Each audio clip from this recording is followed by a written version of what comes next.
KZMZ 96.9 rocks. Alexander's only classic rock, Pat Cloud. And what are you going to be doing tomorrow night? I hope you're headed to the Rapids Parish Coliseum to see 38 Special. Hi, Gene. Welcome. How are you doing? Thank you. I'm doing great. Still kicking. All right. I noticed that you brought a book along with you now. Yeah, I did write I published one myself in 1983. Well, let's talk about the book that you have today. Called Lynyrd Skynyrd, Remembering the Free Birds of Southern Rock. And this tells the whole story from start to finish. Everything you want to know about Lynyrd Skynyrd Band, us growing up together, it's in this book. Oh, yeah. Let's hear about that. Oh, yeah.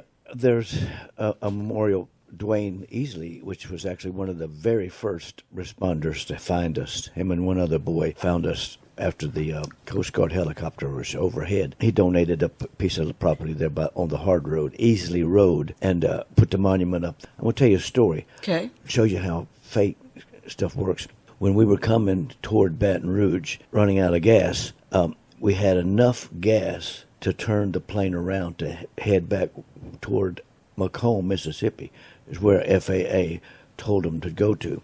But we had enough fuel to make the turn over a little town in Louisiana called Easleyville. And we headed back, and the airplane crashed on part of Dwayne Easley's property. And the monument is on Easley Road. So the name Easley was a tremendous part of the legacy of Lynyrd Skynyrd running out of gas, crashing, and over Louisiana when we made the turn. To head back. So Easley is a profound word in the mixed in with the Lynyrd Skynyrd Band. Dwayne tells the story, and I didn't know it until years and years and years and years later when he told me.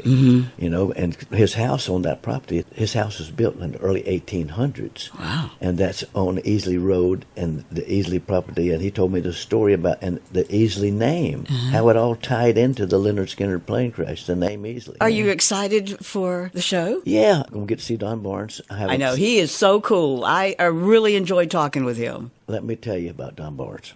We go way, way, way, way back. When the plane crash happened, and Lacey flew out here to identify Ronnie's body and to have his body arranged to go back to Florida, Don Barnes came with Lacey Van Zandt. And Lacey, at the time, was too upset to go in to identify the body. So Don Barnes is the one that went in and identified Ronnie's body. And so management got a freelance writer to come on to do a story of Lynyrd Skynyrd. So he was on the plane. He was actually a pilot. Nobody knew it. And he went up to the cockpit a couple of times in flight because he could tell something was wrong with the engine or whatever, and found out that the right fuel gauge didn't work. He asked them about that, and they said, well, it just don't work. We haven't had time to get it repaired. Know how much fuel we're burning in, so everything's under control. That was a big mistake.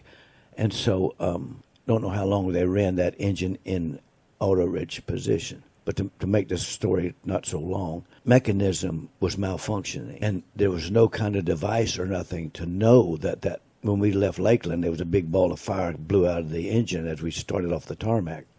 That's called torching. That would normally be you had the fuel mixture too rich. But they didn't know that mechanism was squirting extra fuel. That's where the fuel was going. Ronnie was on the floor underneath Alan and Gary's feet on the couch. I had him down there so he could go to sleep. He had took 2 sleeping pills, and he was grogged out, zonked out. And so I went back up to the cockpit the third time, and I seen we wasn't going to make the field. I said, we ain't going to make it. I said, now look what you've done now. I said, don't you wish you'd listened to me? And I turned and I run and grabbed Ronnie up off the floor and pushed him between Alan and Gary. And so I got him strapped in, and we were just before hitting the trees. Planes crashing, man, somebody said trees, and then ba-ba-ba-ba-ba-ba, and I tried to run back to my seat. But I was actually running uphill. So I got just far enough that when the plane hit and tore all hell, the back end of it tore apart.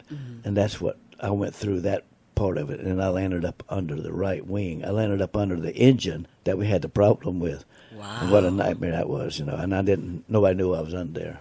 And if they got everybody out of the plane, dead and alive, Billy was sitting on the wing, and I guess I kind of come enough sense together to crawl out from under the plane, and Billy hollered, come help Gene Odom. Yes, Gene, come help him, man. And I had a massive hole in my head, Pilot error. Thank you so much for sharing your story. Thank you for having me. All right.